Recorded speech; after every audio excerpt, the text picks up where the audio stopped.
Hello, Peter. Howard. Howard, listen, somebody's trying to set me up. I am no killer. No, whoa. Let's back up. Is there any indication that there's any evidence against you? Fingerprints? Something that belonged to you that was found at the scene of the crime? Or maybe that someone picked you out of a photo ID? No, not unless somebody planted it, because I'm not guilty. Okay. Now think about this, Peter. What's the worst possible thing they could tell me? I don't know. I don't even know why this is happening to me. I just know that they don't like me, none of them. All right. Calm yourself down. They're going to be coming in here soon to question you. Look, say very little. They're going to try to trip you up, but whatever you do, don't let them bait you. You're going to have to be a hell of a lot more specific than that, man. I object to your tone. I'd like to remind you that my client is submitting to this interview voluntarily. I'm so sorry. I'll try to be more pleasant. I'd appreciate that. You just take your time in answering these questions, Mr. Flint. There's no hurry, okay? And where were you all day yesterday and the day before and this morning?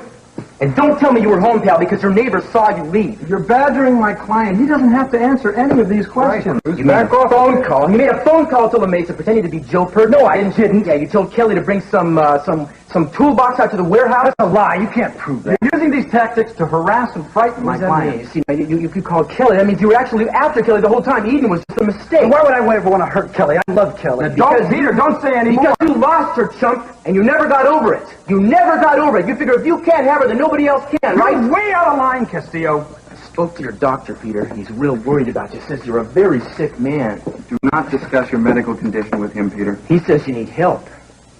He's right about that. You should think... Now, just hold on. My client isn't charged with any crime. And it's damned obvious to me that you don't have enough to hold him here, let alone to book him. Peter, I'm advising you to leave. Excuse me. I'm not finished questioning him yet. Oh, yes, you are. We've been patient with you long enough. This interview is terminated as of this minute. Peter, I'll drop you off home. It'll be a few minutes. I've got a couple of things to take care of. Fine, I'll wait for you. Okay. You all right? Yeah, I'm all right. Fine.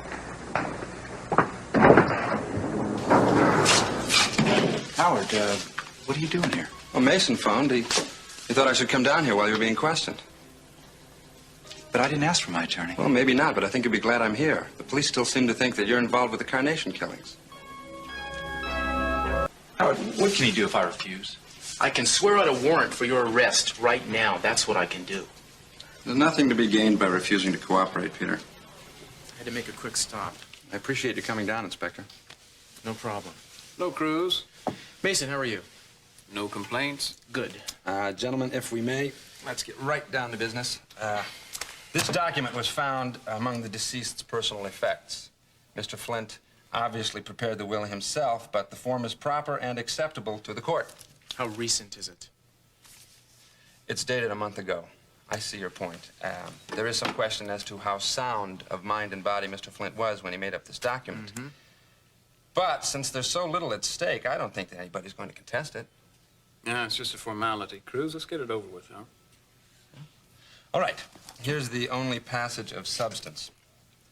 To my beloved Kelly Capwell, who is my vision and my goddess, I leave all my money and all my possessions and the legacy of my love. I make this will in the unlikely event that death finds me before we can marry. If that is the case, I protect Kelly now with a curse on those who would separate us. Is that it? Yeah, the rest is all pseudo-legalese. He didn't make any arrangements for a tombstone or a funeral? No, there's no provision in here, and there's none that I know of. He mentioned money. How much? Here's his bank book. Wow. $300. That's $30 for me and $270 for Kelly.